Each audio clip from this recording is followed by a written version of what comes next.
asal ngomong, asal muni. 4, Ayo Bu. kuwi. Ayo sapa kuwi mau? Wes.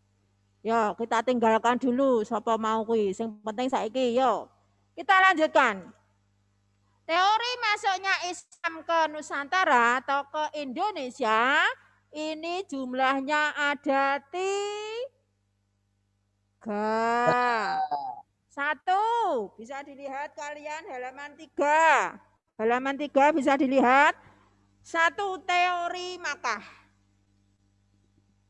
2, teori Gujarat. Saya ulang lagi. 1, teori Makkah. 2, teori Gujarat. 3, teori Persia. Tulis dulu, nek ora iso, nek lali.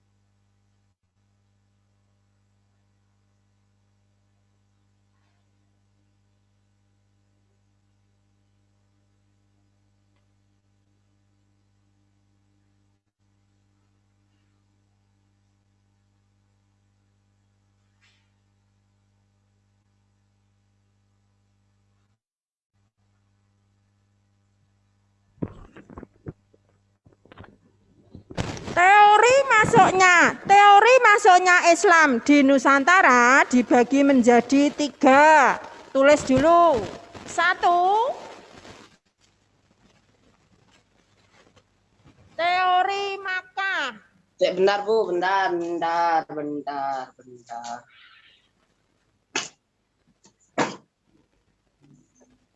Udah, Bu, kemarin udah nyatet, Bu. Kemarin sudah. Nah, kita takoni ya ora ngerti, Dulu. Teori Makkah, teori Gujarat. Gujarat. Teori Persia.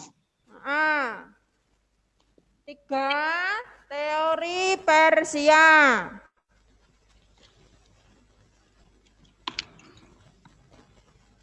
Dah, ditulis dulu.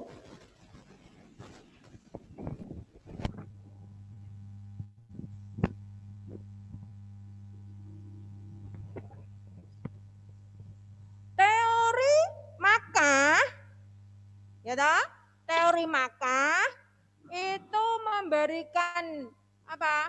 Memberikan usul atau teorinya bahwa masuknya Islam ke Nusantara itu abad 7 Masehi. Nah, tulis, ngerti. Teori Makkah itu memberikan memberikan teori bahwa masuknya Islam ke Nusantara, ke Indonesia itu abad ke-7 Masehi. Kira Aldo? 7 Masehi.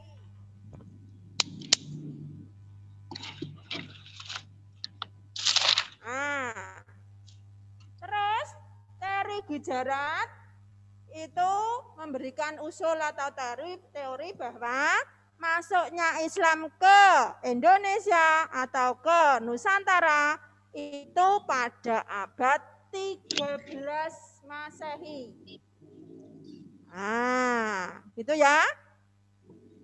Terus yang terakhir, teori Persia itu memberikan usul bahwa masuknya Islam ke Indonesia atau ke Nusantara itu pada abad 13 Masehi juga.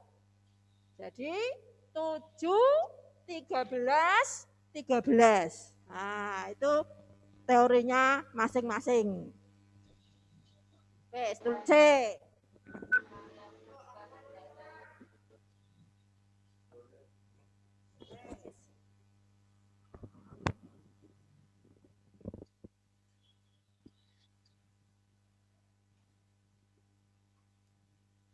Selanjutnya, teori Makkah, di situ kalian bisa melihat di buku kalian, itu halaman 3. Halaman 3 bisa dilihat buktinya pada waktu masuknya Islam ke Nusantara itu abad 7 Masehi, buktinya apa? Nah ini halaman 3. Pada abad ke-7 tahun 674 di pesisir tanah sudah terdapat perkampungan Islam. Ya toh, ada perkampungan Islam.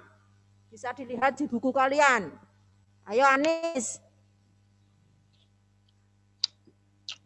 Bukunya dilihat dulu.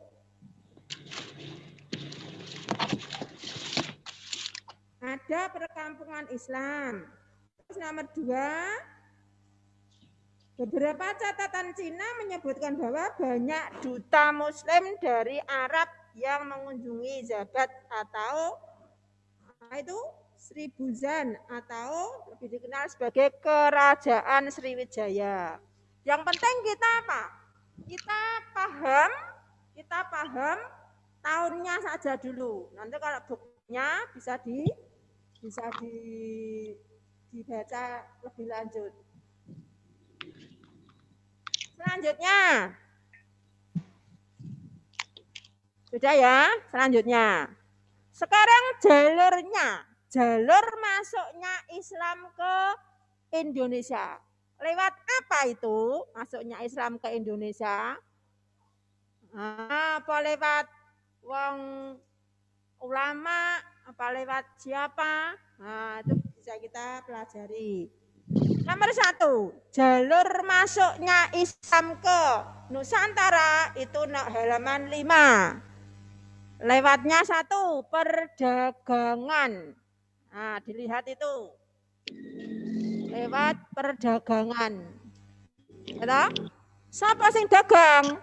Ya wong dari Mekah sana. Kalau teori Mekah ya dari Mekah. Kalau teori Gujarat ya dari India. Gujarat itu India.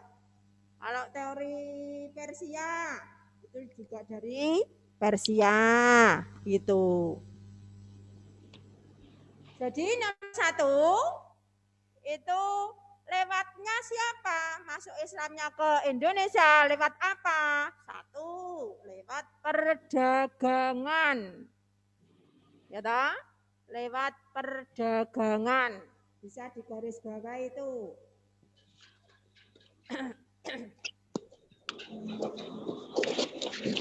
Nomor 2, lewat perkawinan.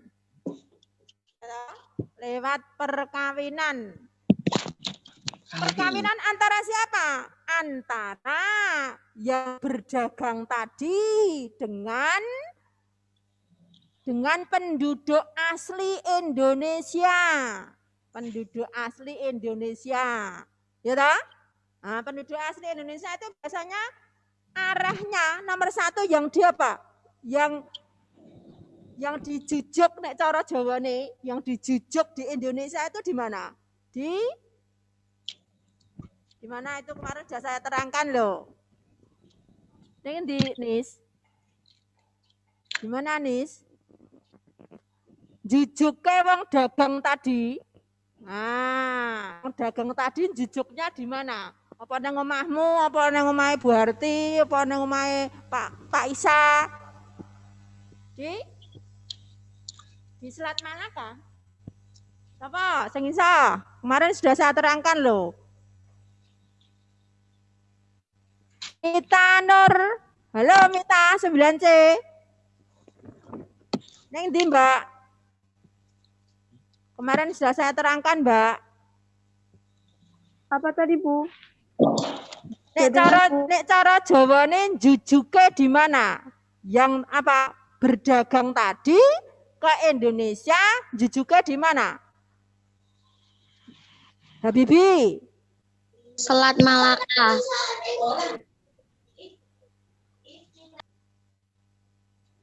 Di mana kalau di Indonesia itu di mana? Nek Selat Malaka di mana toh? Di Indonesia itu di Nusantara jujuknya dari siapa? Dari orang Arab, dari Gujarat, dari Persia itu jujuknya di Aceh. Aceh. Aceh. Di Aceh itu nek cara saiki langsung jujukane di Aceh. Nah, Jujukan itu apa, Bu? jujukan itu nek cara Jawane mampir di situ gitu loh ya. Nah, mampir ning kono sik nomor pertama kali. Ngombe-ngombe sik, mangan-mangan sik ning kono dan juga apa? Dan juga berdagang di situ. Nah, jujuknya pertama kali di Aceh. Selanjutnya, nah, terus lewat perkawinan antara orang-orang Arab, orang-orang Persia, orang-orang mana? Gujarat itu apa? Menikah dengan orang-orang di Aceh. Yonis ya. Kowe malah HP-nan wae to, Nis. Rene iki ngopo? Rene iki ora HP-nan. Nek nggawa HP iku ya ning omah. Nek di sini ini ya ditaruh dulu HP-ne. Nek jane ning kene iki ora nganggo kota barang ya to, ora ngentekke kota. Angger ning kene jane penak. Ning kudu ya ngati-ati. Artinya ngati-ati kuwi ngopo? Ya kowe mlakune saka omah teko kene kan ya ngati-ati to ya. Nah, selanjutnya perkawinan antara siapa tadi? Orang-orang dari Gujarat, bisa orang-orang dari Mekah, bisa orang-orang dari Persia, bisa dengan kawin dengan siapa? Orang-orang Indonesia, terutama kawin dengan orang-orang Aceh. Nah, betul sekali. Orang-orang Aceh. Nah, mulai orang-orang Aceh kuwi biasanya orang-orangnya mirip wong Arab, ya tidak? Apa? Makanya disebut, makanya disebut Serambi Mekah. Nah, itu Aceh. Serambi Mekah, orangnya seperti Arab, orang-orangnya seperti Mekah, orang-orangnya seperti Persia, orang-orangnya seperti Gujarat. Nah, itu seperti itu. Nomor 2 itu melalui perkawinan. Jadi masuknya Islam di Nusantara itu melalui 1 perdagangan, 2 perkawinan, sekarang 3 pengajaran. Nah, lewat pengajaran.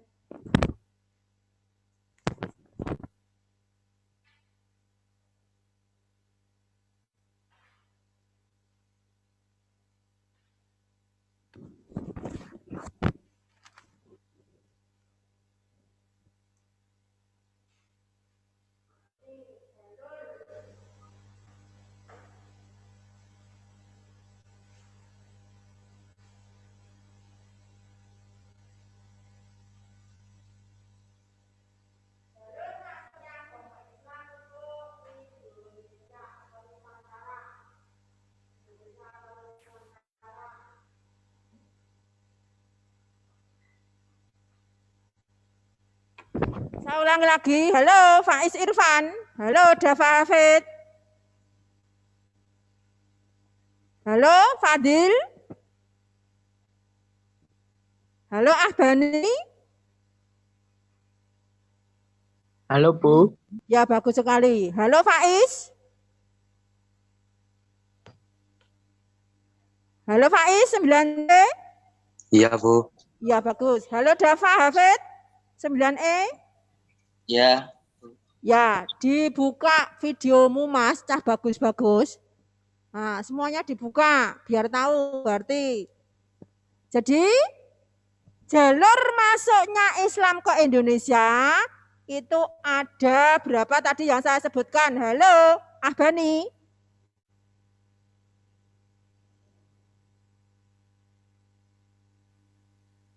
Yang sudah saya sebutkan tadi berapa, Mas? Oh, piye kuwi? Ada berapa, Mbak Lutfia? 9C?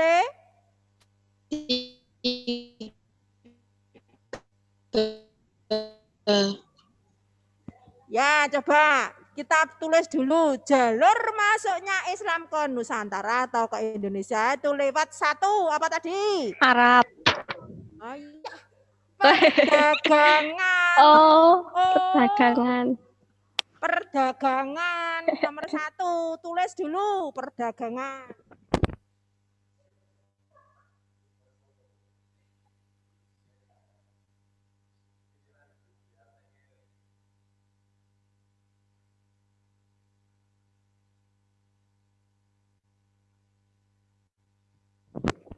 Perdagangan. Siapa yang berdagang tadi? Halo, Anissa 9C. Yang berdagang tadi siapa, Mbak?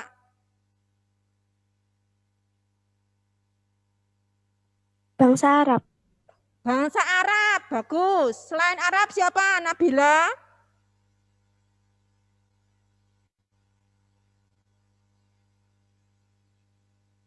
Halo Nabila 9B nomor 21.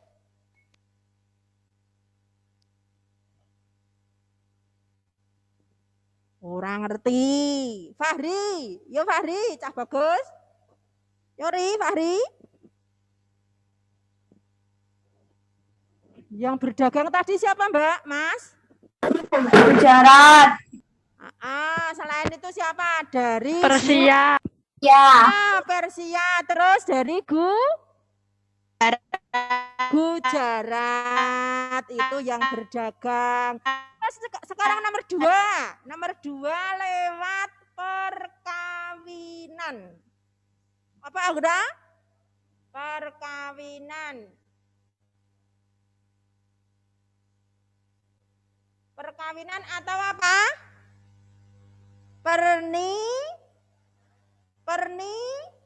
Pernikahan. Pernikahan. Nah, pernikahan ini antara siapa dengan siapa? Maulana. Halo Maulana. 9D nomor 14.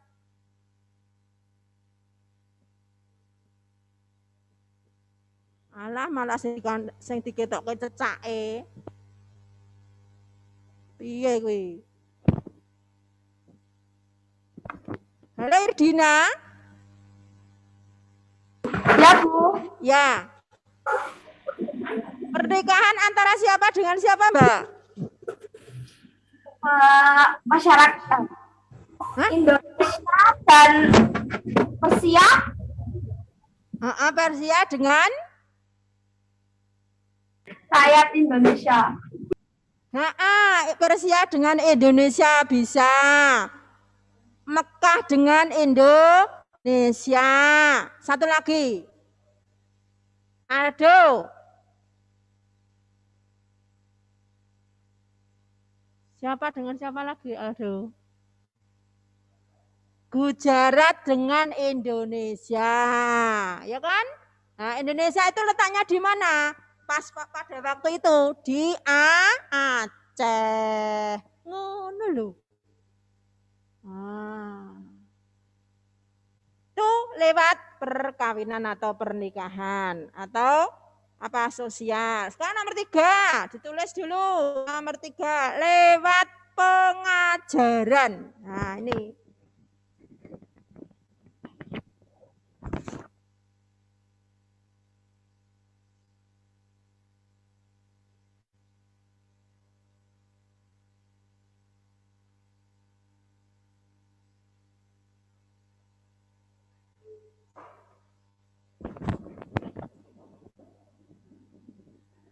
Bisa dilihat tulisannya Bu Harti?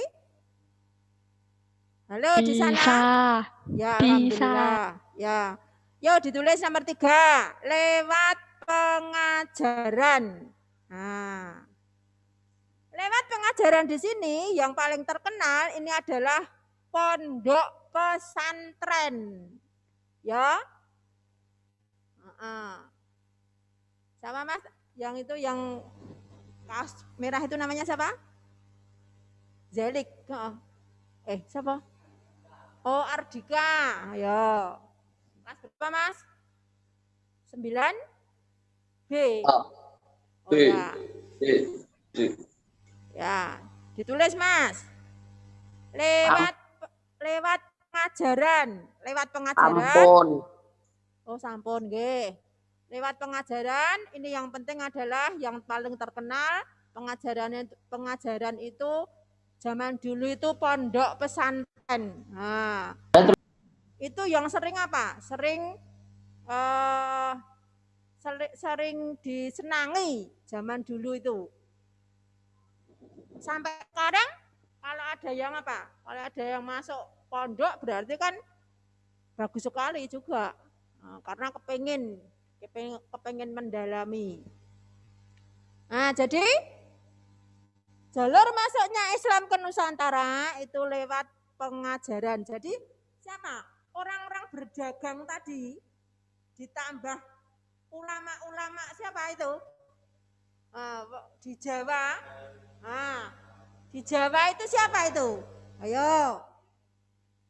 Kalau di Jawa itu siapa yang paling terkenal?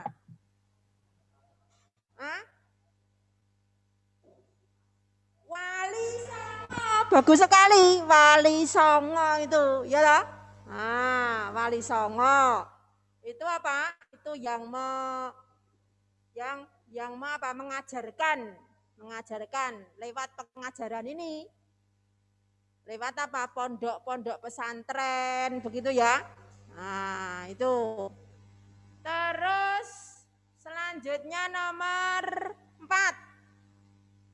Nomor 4 yaitu akulturasi budaya. Tulis dulu nomor 4. Halo, Nabila 9C. Putri 9C. Ya. Ya, Putri Bilva. Yo, sekarang ditulis semuanya. Akulturasi budaya.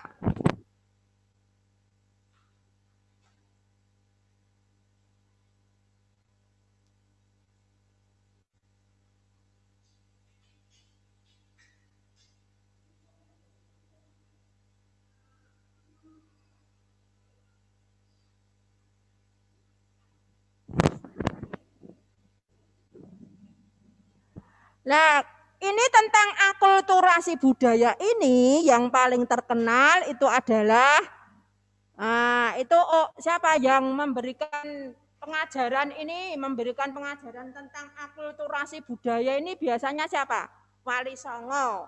Nah, ini Pak Wali Songo itu.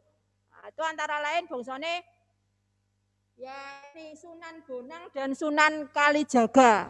Nah, Sunan Bonang dan Sunan Kalijaga. Itu tentang apa itu? Tentang akulturasi budaya lewat beberapa budaya untuk bisa apa? Untuk bisa memberikan apa? Untuk bisa menarik orang-orang yang belum masuk Islam menjadi masuk Islam. Nah, itu antara lain tentang pakai apa? Pakai kalau siapa? Kalau Mas, kalau Wali Songo yang namanya Sunan Kalijaga itu pakai apa? Pakai apa coba? Wayang kulit. Nah, wayang kulit itu akulturasi budaya, ya toh? Nah, itu pakai wayang kulit. Selanjutnya pakai apa lagi? Akulturasi itu artinya percampuran budaya, ya kan? Terus pakai gamelan, ya toh? Pakai gamelan. Nah, itu siapa tadi? Wali Songo tadi, khususnya siapa? Sunan Bonang sama Sunan Kalijaga. Ya. Itu. Jadi ada 4. Lewatnya balik masuk Islamnya ke Indonesia itu lewat 4 itu. Apa Mbak? Coba dibaca tulisan kamu.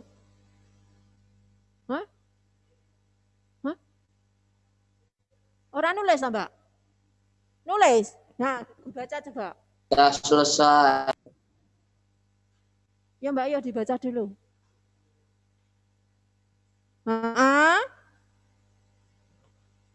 Nah, perdagangan. 1, nomor 2, perkawinan atau pernikahan. Nomor 3 yaitu pengajaran. Nomor 4, akulturasi. Ya, karena waktunya sudah habis ya. Kita akhiri, besok kita lanjutkan. Sekarang pelajarannya ganti. Benar tinggi? Tidak tahu. Oh. Kita enggak tahu juga.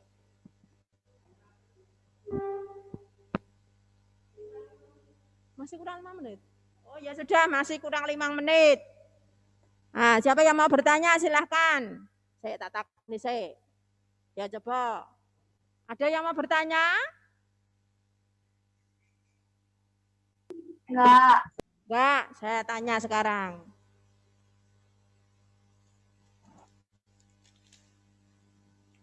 Sebutkan jalur-jalur masuknya Islam ke Indonesia. Melati 9A. Nomor 17.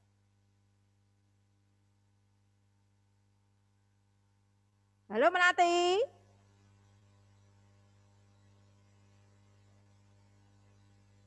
Halo Melati. Lagi nang di tok kowe kuwi, Mbak. Oh, wes.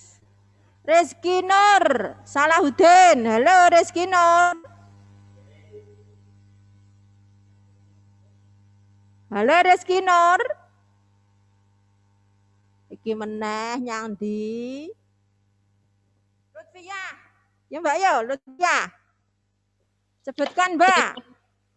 Perdagangan, Ya. perkawinan, pengajaran, akulturasi budaya. Iya, bagus sekali. Selanjutnya ulangi lagi. Ihsan Fahriza. Halo Ihsan Fahriza 9D.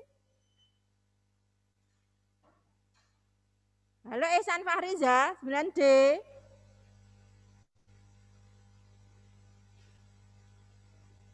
Nyandi meneh. Ketelisut, Bu. Oh, ketelisut toh. Nandita, halo Nandita 8D. Kok 8D? Halo Nandita, kelas 9. Ya, Bu. Coba ulangi lagi, Mbak. Ya. Sebutkan jalur-jalur masuknya Islam ke Nusantara. Apa, Bu? Patah-patah, Bu. Alah piye ki? Sebutkan jalur-jalur masuknya Islam ke Nusantara.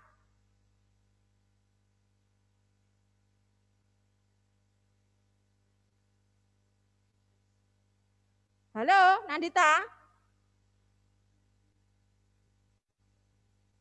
Walah, aku nangis tenan aku. Ora gelem jawab. Apa, Bu? Tidak menjawab tuh ada 2 alternatif. Siji, ora iso. Loro, isin. Telu, mbuh, ora ngerti. Ya toh? Perdagangan, Terus. perkawinan, Terus. Bu. Peternakan. Alah, peternakan. Penjajahan. Kok penjajahan barang? Apa, Bu? Loh, diguyu kene piye? Ayo ulang lagi Nandita. Atune.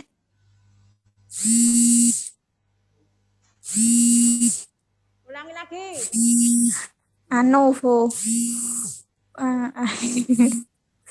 Anunya anu. Ayo Nandita. Perdagangan. Terus. Perdagangan, pernikahan, satune. Peternakan. Pengajaran. Satu lagi. Udah Bu, kan perdagangan, Udah, Bu. perkawinan, pengajaran. Nah, Satu lagi ada. Apa, Bu? Apa? Akulturasi. Pernikahan. Akulturasi budaya. Yo ditulis dulu Iya, Bu. nomor 4. Ya, Bu. Ya. Habis, Kak. Ya, karena waktunya sudah habis, besok kita lanjutkan. Mudah-mudahan hari ini bermanfaat. Ya.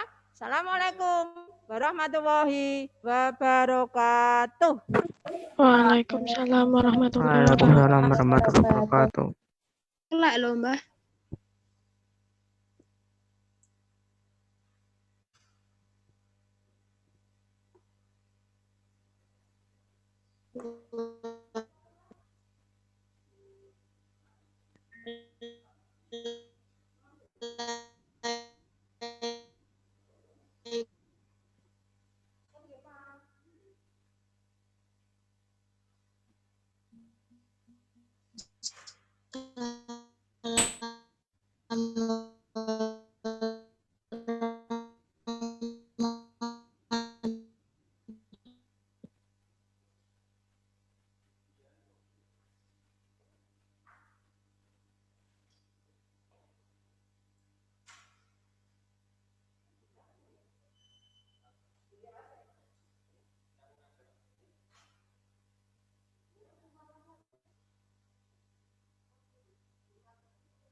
Assalamualaikum warahmatullahi wabarakatuh.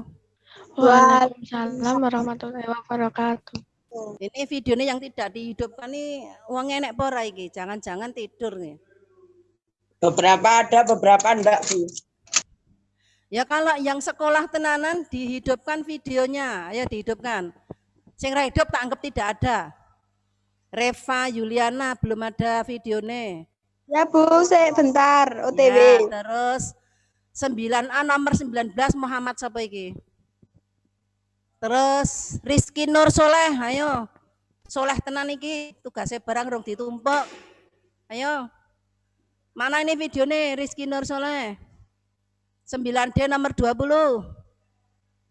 Muhammad sapa iki ra nek tutuke. Ilfan belum dihidupkan, tugasnya juga belum ada. Iki tugasku aku apal masalah iki mau bar lagi tak lebokke ya. Ilfan mana nih? Durung enek.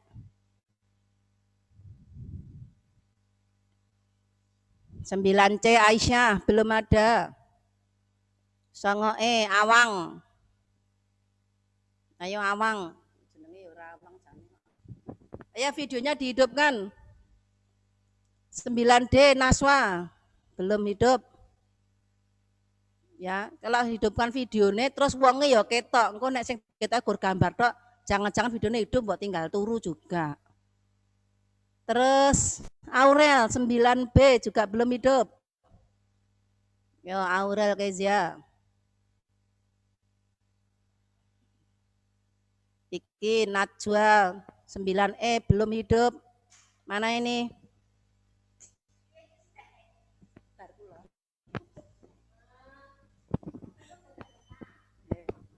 Sembilan D udah.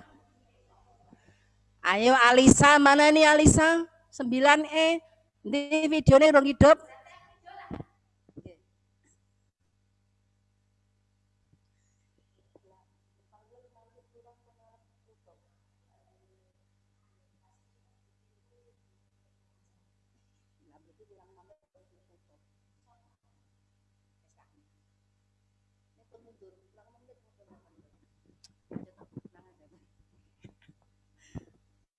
Ayo siapa ki? Alisa, di Alisa. Oh Ilyas. 9E Ilyas, urung urip. Awang mah ya urung diuripke. Fauzan, Fadila, Salsabila 9A. Dorong diuripke bareng kene sing mulang tenanan ngono do tinggal turu. Tuh. Bareng tugas ora digarap, ora digatekke tugas keliru akhirnya. Ayo Intan, Sangoa, di Intan, ayo hidup ke videonya. Intan, di Intan. Gendis, belum hidup. Nomor 21 9D. Siapa iki? Aira. Oke sing Dora diuripke. Rehan. Edra. Wildan, Nur Ikhwan, Yainab, videonya juga belum hidup. 9A Yainab. Habibi belum hidup. Videonya. Ya tak pantau sih. Ya sudah. Tiara, yang mana ini? Tiara.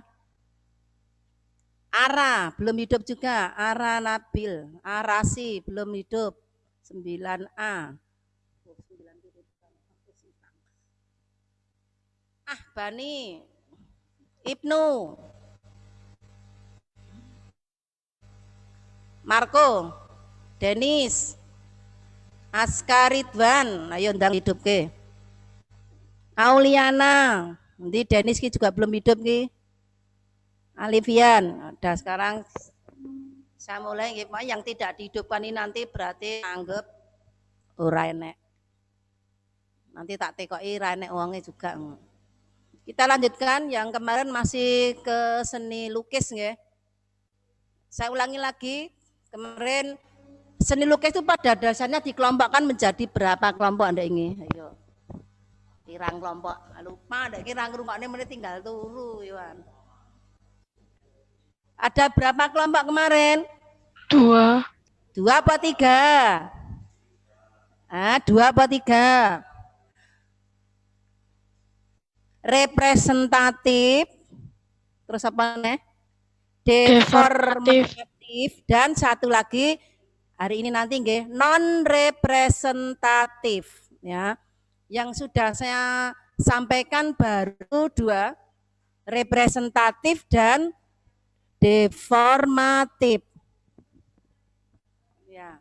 Representatif apa saja yang termasuk representatif? Representatif itu berkaitan dengan alam, keadaan alam. Apa wae ada 3 kemarin? Naturalisme. Ya, naturalisme. Apa nih? Ayo sing neng kene. Realisme. Realisme dan Romantisme. romantisme. Naturalisme menggambarkan tentang apa? Natur kuwi apa? Alam. Alam, berarti bisa tentang pemandangan alam, bisa. Nek realisme tentang apa? Real. Itu nyata. Tentang keadaan sesuai dengan aslinya. Terus satu lagi apa? Romantisme menggambarkan sesuatu dengan penuh drama. Romantisme. Nah sekarang yang selanjutnya. Tunggu sebentar karo kowe maca yang kemarin.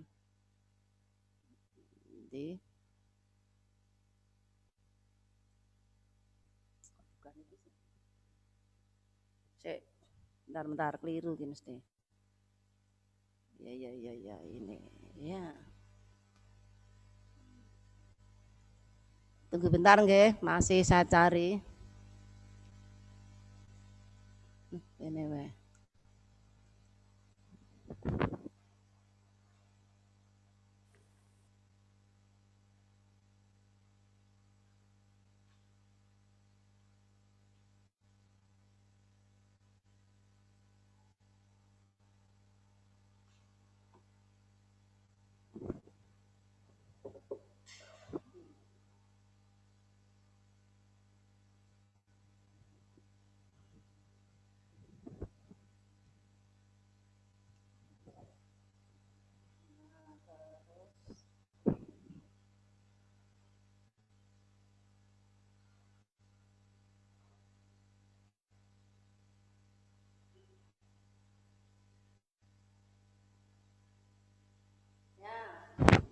Udah kelihatan nggih?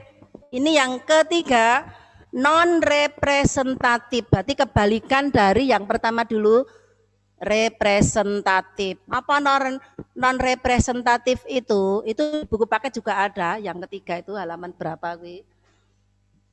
Gaya yang tidak merepresentasikan sesuatu. Tadi merupakan kebalikan dari representatif. Kalau representatif kemarin apa? Alam.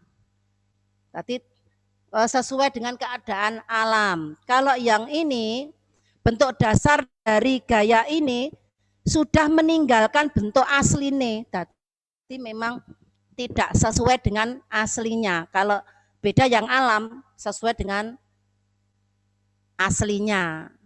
Real ya, real.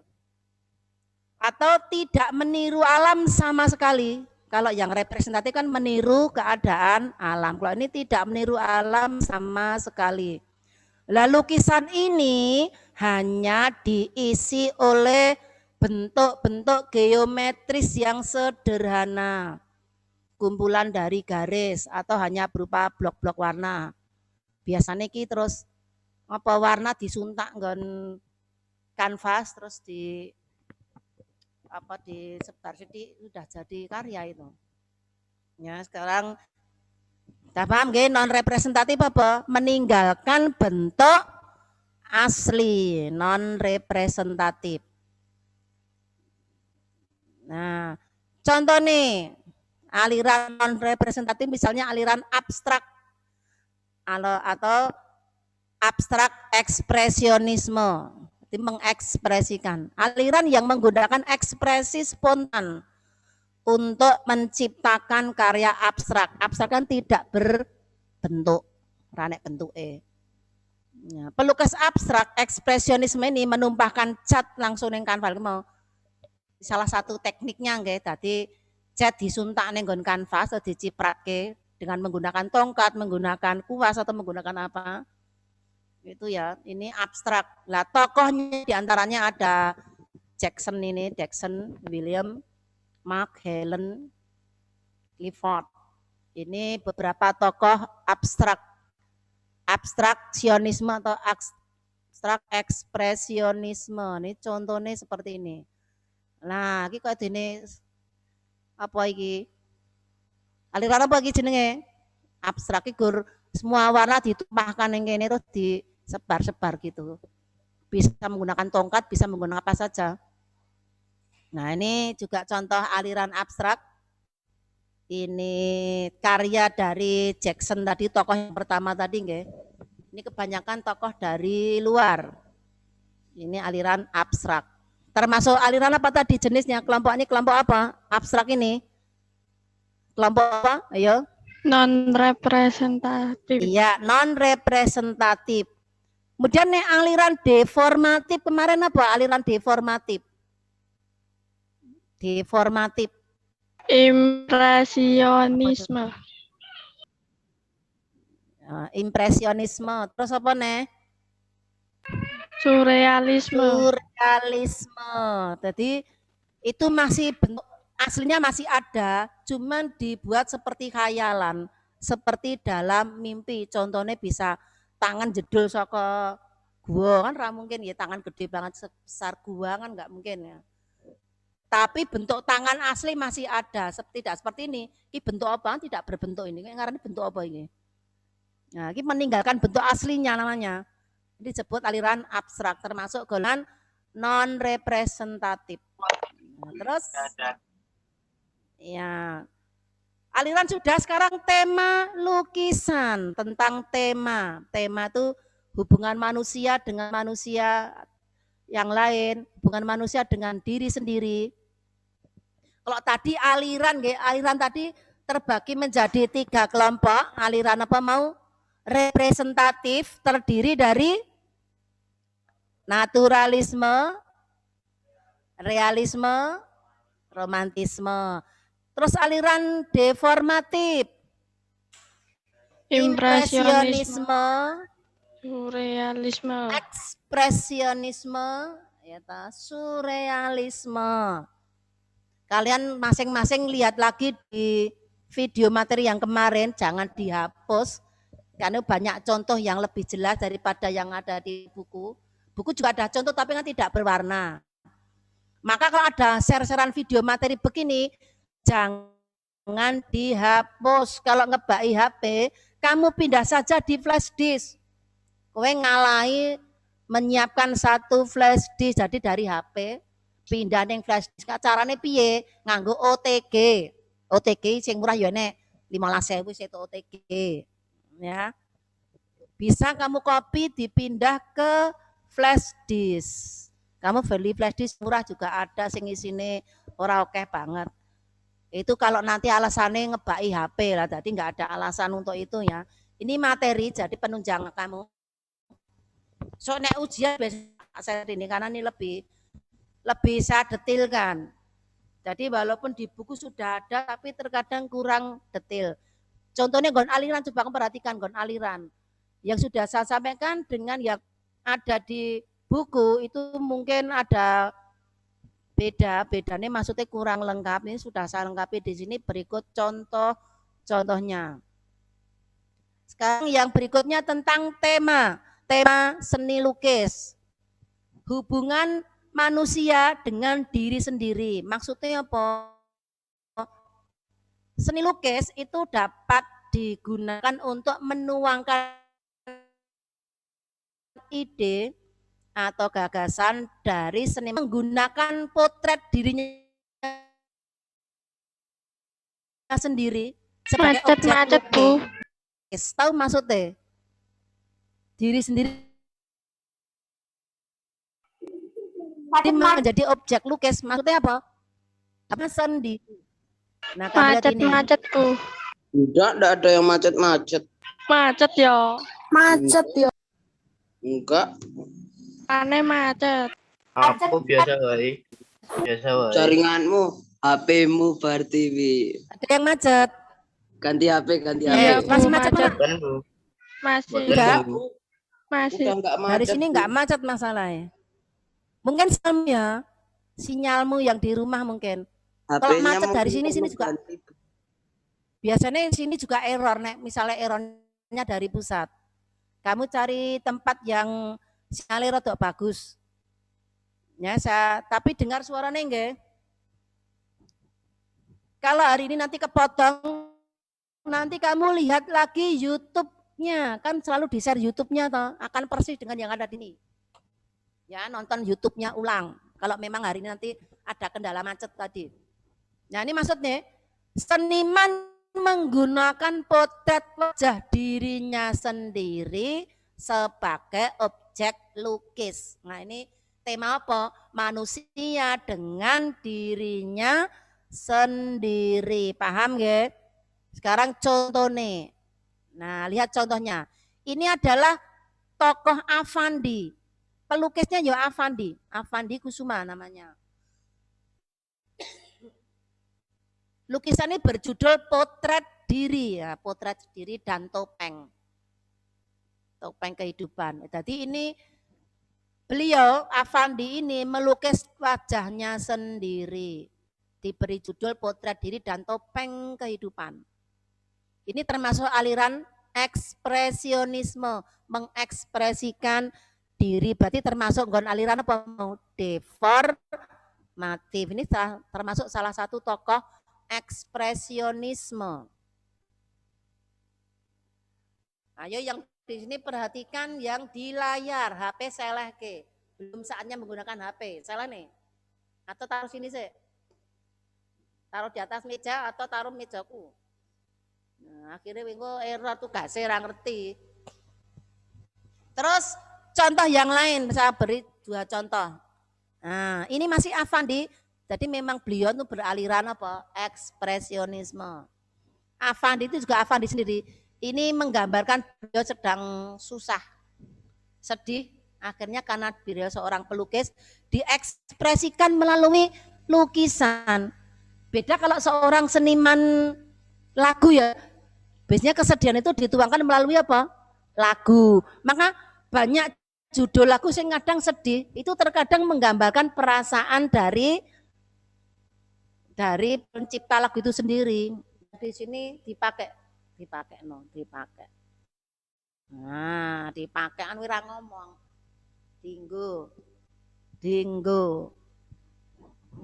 Ya, ini salah satu contohnya. Ada 2 guys, semua dari Afandi. Sebenarnya masih ada lagi tokoh yang temanya manusia dengan diri sendiri, Basuki Abdullah. Ada, cuman tidak saya taruh di sini fotonya, gak lukisannya. Ini hanya 2 saja, sudah banyak halamannya. Nah, sekarang tema yang kedua, hubungan manusia dengan manusia lain.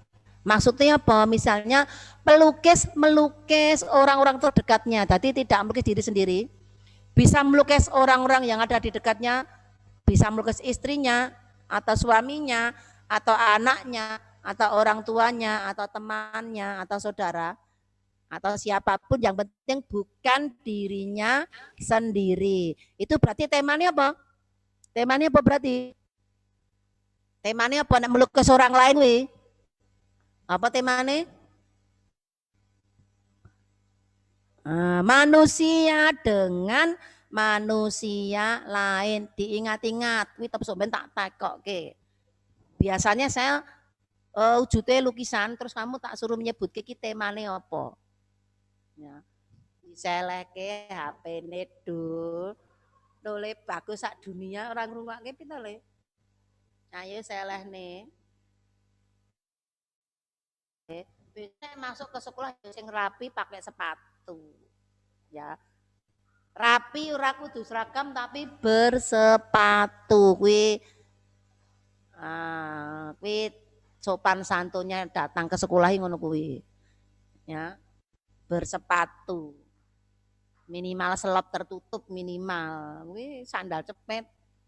Malah iki nek seloping tertutup dadi kok ngarep sepatu kae malah rodok-rodok kuwi mending ya. Bersepatu baju rapi. Itu udah ditekan ke Pak Kepala Sekolah seperti itu. Mlebu kena ning berbaju rapi.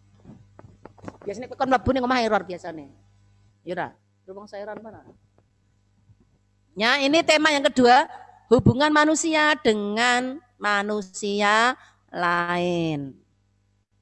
Contohnya, iki mungkin ngelukis ibuke, lagi ngelukis ini anak kecil dan adiknya. Cuman ini nggak ada karyanya, tidak saya cantum kayak apa. Nah ini ya contoh tema lukisan hubungan manusia dengan manusia lain. Terus, nah tema yang ketiga, ini loh ya. Pertama tadi apa? Hubungan manusia dengan diri sendiri. Yang kedua, manusia dengan manusia lain. Ora aku durut ya, tapi yang penting yang tadi sudah saya sampaikan itu. Nah sekarang hubungan manusia dengan alam sekitarnya. Contohnya lukisan pemandangan alam. Tadi nek lukisan yang alirannya naturalisme, berarti temanya apa? Lukisan naturalisme yang alam seperti ini kan naturalisme ya, Ki. Ini berarti temanya apa iki?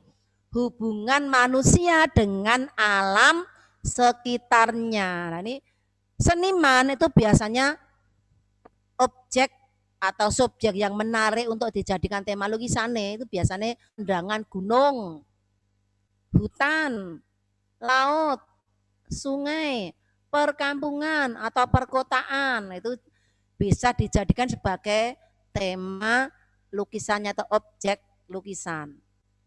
Nah, seperti ini gunung lagi gunung. Nah, ini rumah dan pohon-pohon. Ini tema manusia dengan alam sekitar. Tema yang ketiga, semua ada 6 ya. Terus ya tema yang keempat, hubungan antara manusia. Mesti pertama ini hubungan manusia, maksudnya kan pelukis kan seorang manusia.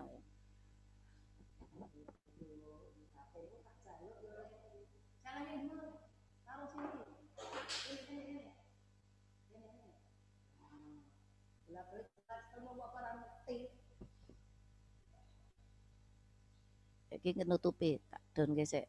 Nah.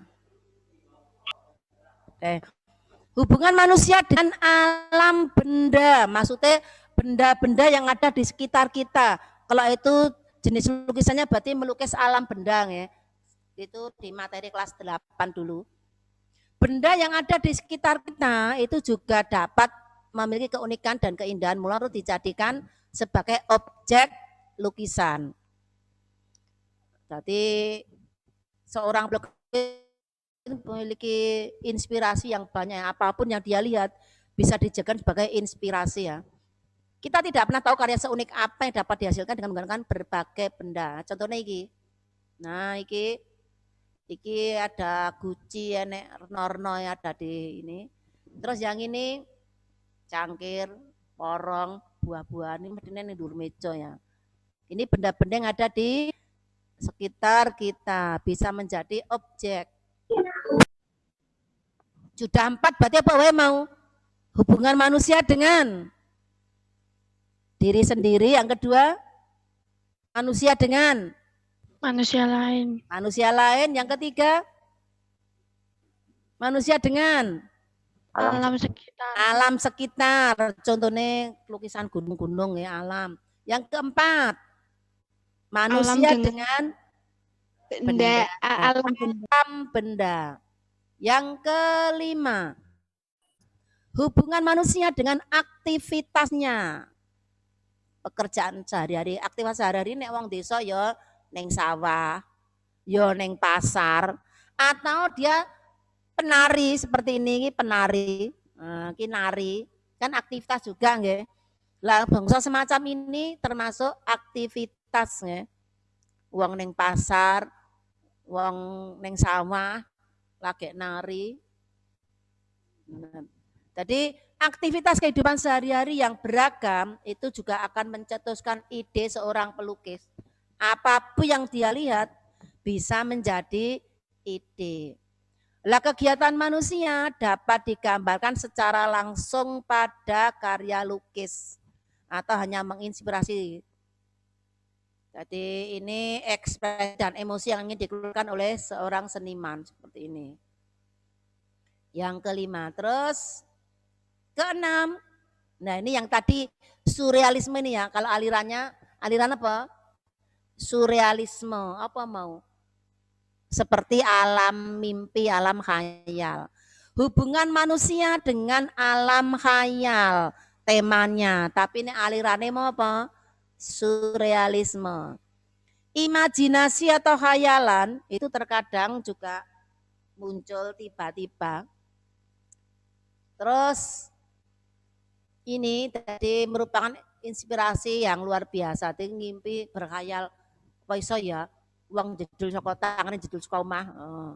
Atau ki gundul soal judul yang dhuwur meja dikupeng iki. Atau terkadang binatang tapi berkehidupan seperti manusia, berpakaian iso ngadeg. Kan iki yo termasuk khayal nggih. Ini yang aliran termasuk aliran surrealisme nak gedek iki sithik. Kayak rotok gede.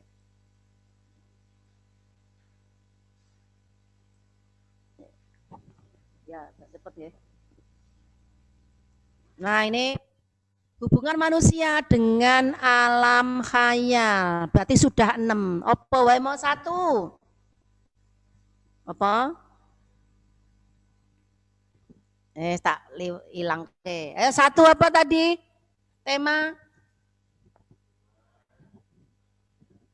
Apa coba? Ayo yang di rumah. Langsung neng kene ya ora ndang rumah kayak. Dengan dirinya. Satu, hubungan manusia dengan Dirinya. manusia lain. Dua, Dengan alam diri. sekitar. Tiga, alam benda. Empat, aktivitasnya. Lima, Alam hayal. dengan alam hayal. Ciri mbok sebut ke Diri sendiri. manusia dengan diri sendiri. Urung memang langsung manusia diri. Ini alat dan bahan ya. Waktunya sudah selesai. Ke kamar mandi. Ini masih ada slide berikutnya, tapi ini akan saya sampaikan minggu depan, nggih. Alat dan bahan dalam berkarya seni lukis. Banyak alat kalau selama ini yang kita tahu gur, pensil, terus apa nih, kertas gambar dan lainnya. Ini nanti akan saya share sesuai dengan yang sudah saya sampaikan. Berarti sampai ke tema, nggih. Sampai ke tema, termasuk nanti soal juga saya sesuaikan dengan ini kalau kita lihat di sini karena ini banyak sampai berapa slide ini. Loh, sampai 28. Berarti ini akan saya sampaikan minggu depan. Aku mau lagi teko. Nah, lagi teko 13. 13 belum ya, baru 12 nggih. Ya nanti akan saya share ulang video, foto aja lah video karena ini kabeh. Saya foto PT-nya. Jangan lupa nanti sudah saya sampaikan, saya share ulang, dicatat,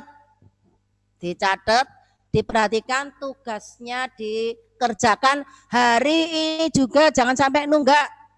Yang masih ada tunggaan ada beberapa. Rizky Soleh belum numpuk. Videonya bareng ra diuripke mah Nur Solehudin kuwi. Oleh bagus dhewe sak dunia. Videonya tidak dihidupkan wonge mbok tidur apa ora. Ya, satu teman yang belum mengumpulkan segera dikumpulkan foto japri ke saya sebelum besok Kamis ditumpuk double karo tugas kedua ini ya. Yang hari ini belum numpuk tugas satu setelah dikerjakan dikirim ke saya dulu japri, tapi besok tetap ditumpuk ke wali kelas hari Kamis lewat wali kelas nggih, orang tua yang membawa ke sekolah. Ya, sekian dulu dari saya. Assalamualaikum warahmatullahi wabarakatuh. Waalaikumsalam warahmatullahi wabarakatuh.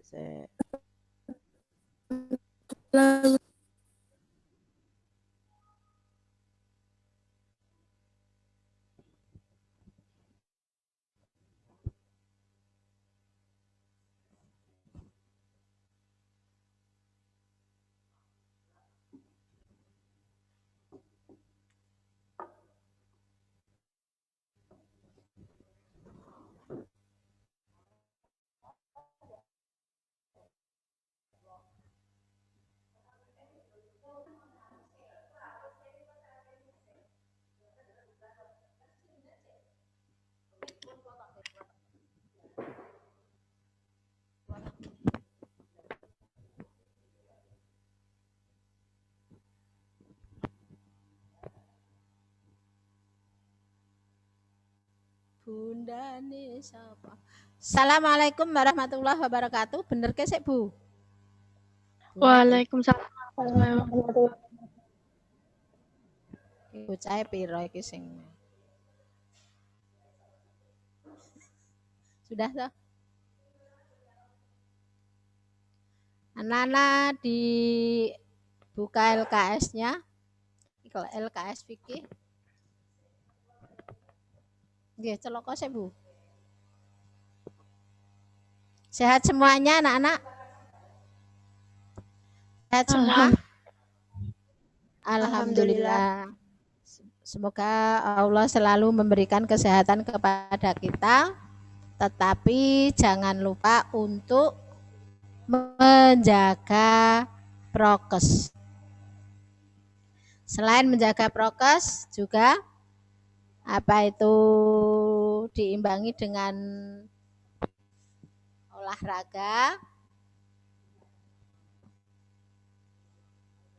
olahraga dan makan makanan yang bergizi. Ini 112, yang lain mana ini? Ya. Saya ingatkan untuk anak-anak yang datang ke sini, pasti kamu punya masalah. Saya kabarkan anak-anak yang di rumah, ini ada teman kalian, ada 5. Ya. Saya yakin kalian yang datang punya masalah. Jadi masalah itu harus diselesaikan di sini. Ya, harus diselesaikan. Baik itu masalah mau tahfidz atau mau apa kek, saya nggak tahu, atau masalah sinyal dan lain sebagainya. Saya harapkan ya, yang tidak tahfidz tadi ada, kalau memang kamu datang ke sekolah ya datang dari jam pertama. Ya, datang dari jam pertama. Kalau yang tahfidz mungkin tahfidz dulu, habis itu terus mengikuti pelajaran. Yang tidak tahfidz datangnya ya awal. Lah kalau tidak datang awal, waktu perjalanan kamu antara rumah sampai sini kamu sudah makan waktu, berarti kamu tidak ikut KBM. Ya, Mbak. Jadi kalau kamu memang ikut ya mulai jam pertama. Yang lain tahfidz kamu di sini, tahu. Jadi kamu kan tadi apa itu berangkatnya udah siang atau udah habis istirahat toh. Ya. Baiklah, sekarang kita pelajari tentang dulu kurban sudah selesai, sekarang akikoh. Ya. Sekarang akikoh. Akikoh menurut bahasa berarti membelah atau memotong, ya. Atau memotong. Dasar hukum akikoh, mengapa kita melaksanakan akikoh, ya. Ini ada sabda Nabi. Yang di sini bisa membaca kamu? Sabda Nabi tentang akikoh bisa, Mas? Ini kelas berapa kamu? 9 apa? 9 kamu 9? Kamu 9? Kowe kok yo melu-melu mlebu tole. Kamu? Terus kamu tahfidz datang ke sekolah berarti ada masalah. Masalahnya mungkin kamu keset dan lain sebagainya, ya. Ya, akikoh menurut bahasa berarti membelah atau memotong. Menurut istilah adalah menyembelih hewan tertentu yang berhubungan dengan kelahiran seorang anak. Penyembelihan hewan yang berhubungan dengan kelahiran seorang anak itu adalah akikoh. Kemudian apa itu waktu kapan kita melaksanakan akikoh? Ya, melaksanakan akikoh adalah waktunya hari ke-7 dari hari kelahiran, atau hari ke-14, atau hari ke-21, kelipatan 7. Hari ke-21 kok belum ada dana untuk akikoh, yo sak duwene. Karena ada apa itu pendapat dari ulama sak duwene. Kalau 3 minggu rung duwe, petang minggu rung duwe 7 tahun. 7 tahun rung duwe sak duwene. Kok sampai tuwa duwe ya ora melaksanakan. Karena adalah hukumnya apa? Sunnah.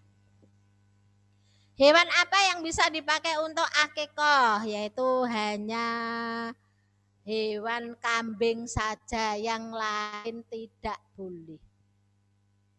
Diganti kerbau atau sapi tidak boleh. Menyembelih sapi boleh, tapi kambingnya harus.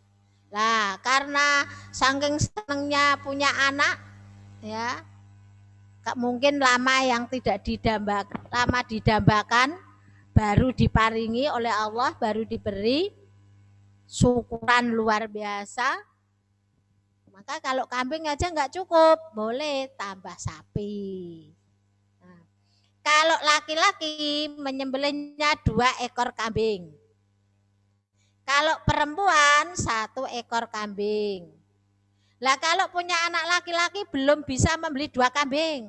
Satu-satu boleh. Cetot talaan. 1 dulu, nanti ada rezeki tambah 1. Itu adalah masalah jumlah hewan akikah. Apa yang disunahkan dalam pelaksanaan akikah? 1. Mau menyembelih itu membaca bismillah. Kemudian membaca sholawat Nabi. Terus apa itu membaca doa. Hal-hal yang disyariatkan dalam yang berkaitan dengan akikah. Ya. 1. Pada saat akikah, anak umur 7 hari itu disunahkan untuk disyariatkan untuk diberi nama. Maka kalau orang yang melahirkan di rumah sakit itu kan apa itu 2 hari 3 hari pulang itu sebetulnya pulang itu udah bawa nama. Ning ora diumumke. Ya, belum diumumkan itu ada nama apa itu baru berhubungan dengan masalah administrasi pemerintah. Ya, setelah 7 hari itu disembelihkan hewan akikah, maka diumumkan namanya Muhammad Aldo misalnya. Ya. Disyariatkan diberi nama. Nah, nama itu nama yang baik, orang nama sembarang nama. Biasanya nama itu dikaitkan dengan apa? Doa dan idola. Ya, doa dan idola. Misalnya kepengen anaknya menjadi contoh yang baik ya dijenengke uswatun hasanah. Kemudian itu doa ya supaya menjadi contoh yang baik. Kalau kamu punya idola, orang tua itu punya idola. Misalnya idolanya siapa? Omai Rama. Ya dijenengke siapa? Manut nyerempet Omai Rama. Ya, jadi yang baik adalah nama itu memang ada kaitannya dengan doa. Kalau saya tidak ada doa, itu tidak doa. Karena orang tua saya dulu kan belum paham masalah itu. Maka jenenge wong desa itu sak kecekele. Ya. Itu disyariatkan dalam akikah yaitu 1 rambut. Ya. Memotong rambut sekurang-kurangnya 7 helai, 3 helai. Sithik ora. Terus kemudian kok itu ada yang dicukur Bu boleh. Karena ada pendapat ya. Dicukur bersih itu boleh enggak apa-apa. Seperti orang yang apa itu namanya haji itu kan ada yang dicukur habis juga ada yang diketujuh. Kalau kamu itu ikut pembelajaran di sini ya HP-nya ditaruh. Orang terus aku ngomong kowe nonton HP lah percuma. Ya. Percuma. Kamu nggak bisa melihat dengan mendengar. Saya yakin kamu nggak mampu. Karena kamu nggak punya apa itu kelebihan tentang itu. Jadi kalau mendengarkan ya mendengarkan. Sunnah untuk dipotong rambutnya minimal berapa? 3 helai. Kemudian kalau mau dipotong plontos gundul ya tidak mengapa. Ada beberapa hal yang dilakukan dalam mencukur rambut bayi. 1. Membaca bismillah. Kemudian mencukur rambut dari sebelah kanan urut. Nah, apa itu kalau kamu biasa suruh nyukur tadi tukang potong mbak menawa nyukur bayi nah, dari kanan ke kiri. Biasanya orang yang suruh motong rambut itu orang-orang yang diidolakan oleh orang tuanya. Artinya orang itu mampu, patut untuk diteladani lah. Kon motong sing kon motong wong dalan ya. Anake dadi kaya wong dalan. Dicukur secara keseluruhan gundul sehingga tidak ada kotoran itu hanya itu. Mengapa kok ada yang gundul, ada yang tidak? Ya. Supaya kalau digundul bersih itu kelihatan kotorannya hilang semua. Hanya itu sebenarnya. Yang disunahkan itu minimal 3 helai rambut. Ini ada hadis tapi doif ya.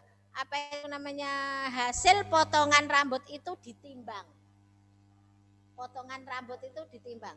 Kalau 7 helai itu ditimbang berapa miligram misalnya. Terus diseimbangkan dengan harga emas. Kalau 1 gram emas misalnya sekarang 600.000, dulalah rambutnya kotel nganti seperempat gram, ya, 1/4 gram di harga itu. Kalau emas 1 gram tuh 600, seperempatnya berapa? Berapa seperempat 600 piro? Walah, seperempat 600 serang ngerti. 150 toh yo. Ya. 150.000 disodakohkan. Ya. 105 apa? Seharga emas itu disodakohkan. Kemudian itu masalah hal-hal yang berhubungan dengan akikah. Jenis hewannya ya itu hampir sama dengan hewan yang kita pakai untuk berkorban. Hewan yang tidak cacat. Jangan membeli hewan yang cacat karena murah. Kemudian hewan yang sehat, tidak sakit. Hewan yang tidak pincang, juga tidak cacat. Hewan yang cacat itu tidak boleh untuk menjalankan syariat Islam. Termasuk ekor dan kurban.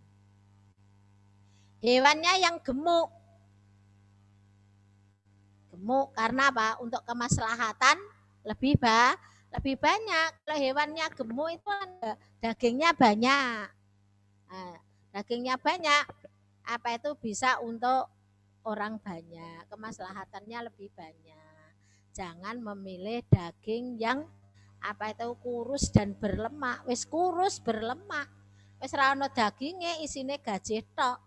Nah, perbedaannya sekarang masalah korban dan akikah itu apa coba? Ya, halaman 16. Korban disyariatkan pada apa itu hari raya Idul Adha dan hari raya Tasyrik. Kalau apa itu akikah itu disyariatkan karena ada hubungannya dengan masalah kelahiran anak. Korban disyariatkan untuk dilaksanakan setiap tahun. Maka kita nyelengi nabung. Ya.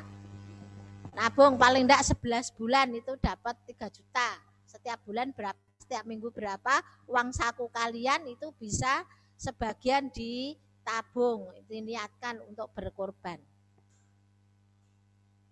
Kalau akikah itu disyariatkan hanya sekali seumur hidup. Akikah sekali seumur hidup. Kalau korban itu seekor kambing ya, 1 ekor kambing domba atau sapi boleh. Kalau sapi unta, kerbau untuk 7 nama maksimal. Tapi 1 orang 1 sapi ya boleh berkorban itu. Misalnya karena apa itu ada-adanya saomah wonge 5 nggo sapi 3 boleh. Tidak harus 1 lembu itu 7 nama, tidak harus ya.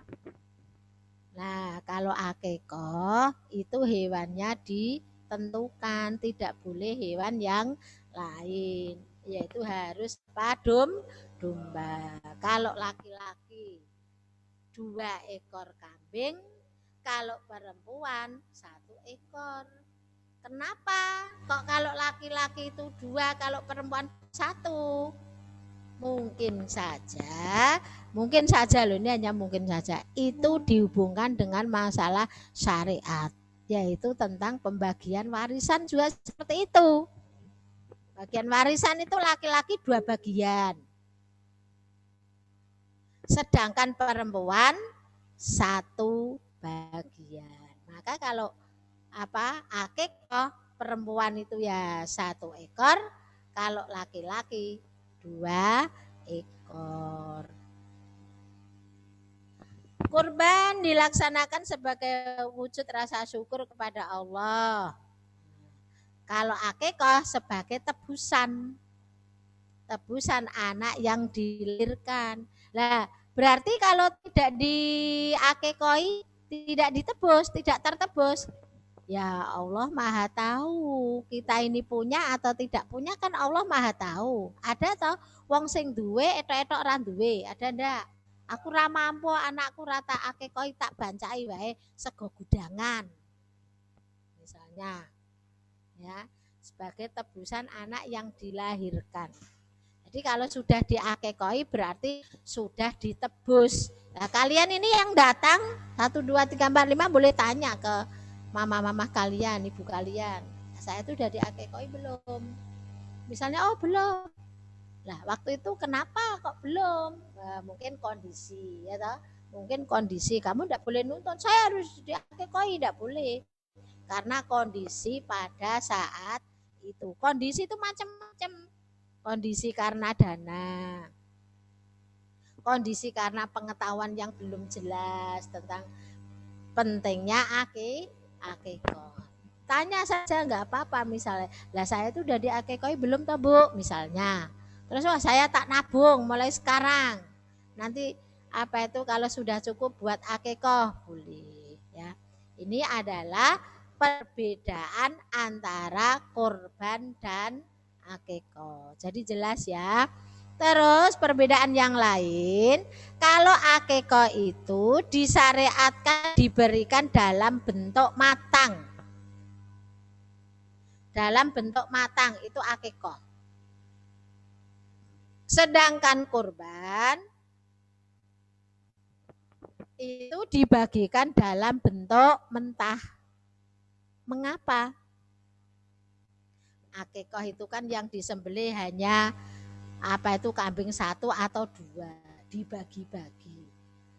Maka itu disyariatkan matang supaya kalau memberi itu sedikit bisa langsung dimakan.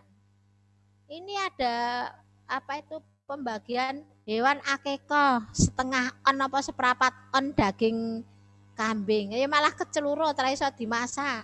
Delalah kedisian kucing ya sudah. Nah, maka untuk kemaslahatan diberikan matang, kayak dudo sing akeh kayak tanggane. Walaupun dagingnya sithik ning rasane tetap gulai. Ya toh?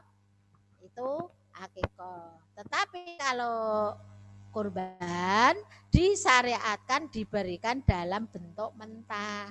Karena apa? Kurban itu kan banyak. Tidak mungkin toh memberi daging kurban setengah on. Paling tidak kan setengah kilo, ya toh 5 on. Nah, 5 on itu kalau diberikan ke orang lain udah patut. Wis iso dimasak, umpama digodhog ra ilang dadi banyu. Ya. Umpama untuk keluarga kecil 2 orang tua, ayah dan ibu, kemudian ketiga anaknya, maka masih apa itu tercukupi uman kabeh. Lah kalau akikah kayak daging setengah on, anaknya 3. Alah malah kabeh jadi apa itu rebutan, malah tidak memberikan suatu apa kemaslahatan. Itu antara lain perbedaan antara kurban dan akikah. Sampai di sini dulu, siapa yang mau bertanya tentang akikah dan kurban? Yang di rumah ada yang bertanya? Yang di rumah? Ada yang bertanya?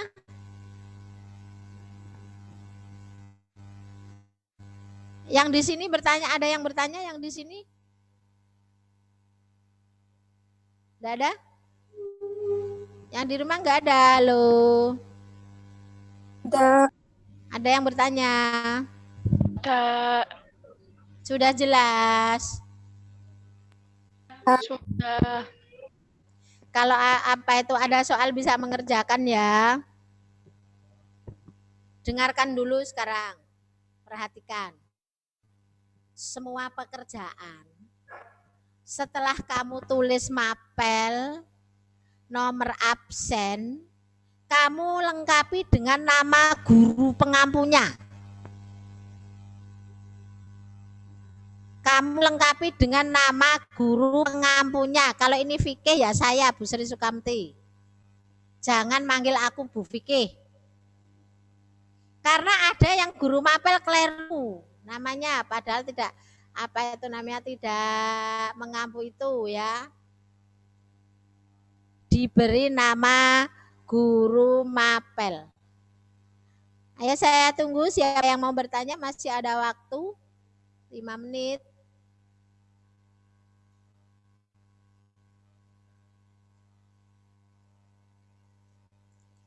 Kalau tidak ada yang bertanya, silahkan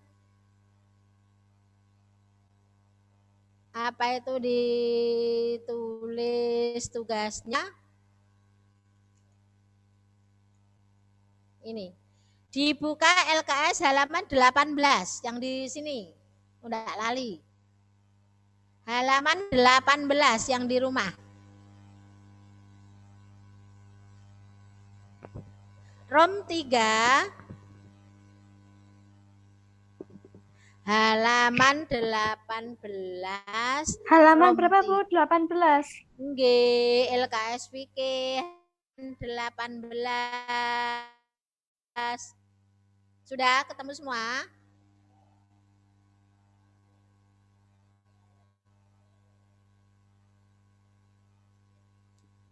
Kamu kerjakan nomor 1 sampai nomor 4.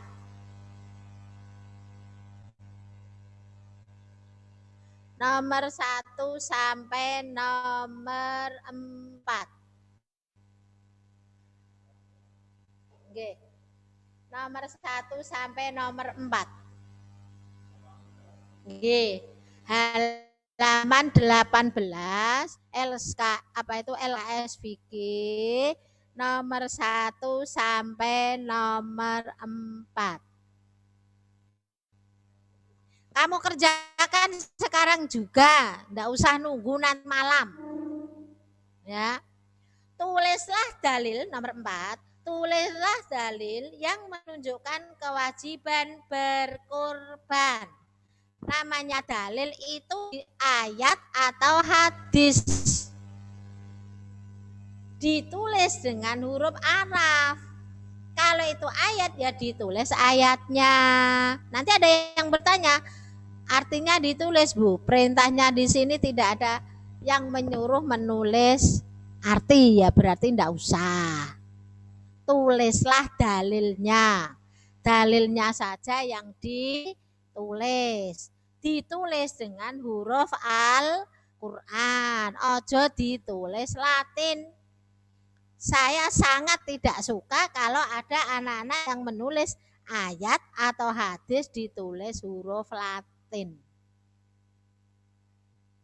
Ditulis huruf Arab, ya. Nomor 4. Itu pertanyaan tidak ada yang susah, ya. Jelaskan arti kurban secara bahasa dan istilah. Sebutkan waktu pelaksanaan ibadah kurban. Sebutkan hewan yang sah untuk berkorban. Tidak ada apa itu soal yang susah. Kemudian saya tambah lagi nomor 10.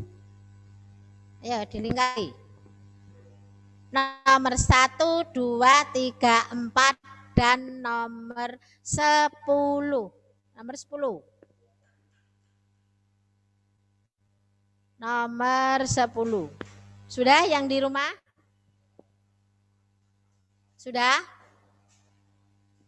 Nomor 10 ya. 1, 2, 3, 4 dan nomor 10. Jelas ya semua? Sekali lagi, jangan sampai nulis ayat dengan huruf apa? Latin. Ya, tulis huruf Arab. Ini nomor 10, 1, 2, 3, 4 dan nomor 10 halaman 19.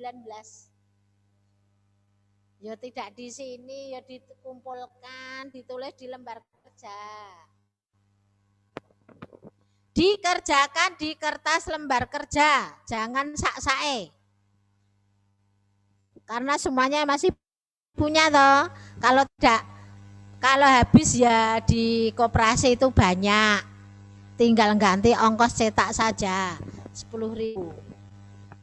Ya, ganti ongkos cetaknya 10.000. Saya minta dikerjakan hari ini supaya kamu tidak keteteran karena banyaknya tugas. Dan tetap belajar dengan semangat ya anak-anak ya. Mari kita tutup pelajaran hari ini. Semoga kita sehat selalu dengan membaca wal asri. Yo, yang menyiapkan siapa? Salah satu? Yang di sini aja yang menyiapkan. Ya, Aldo aja. Yuk. Berdoa mulai. A'udzubillahi minasyaitonirrajim. Bismillahirrahmanirrahim. Wal asri innal insana lafi husrin illal ladzina amanu wa amilus solihati wa tawasau bil haqqi wa tawasau bis sabr. Subhanaka Allahumma wa bihamdika asyhadu an la ilaha illa anta astaghfiruka wa atubu ilaihi. Selamat belajar, semoga kita sehat selalu. Wassalamualaikum warahmatullahi wabarakatuh. Waalaikumsalam. Waalaikumsalam warahmatullahi wabarakatuh.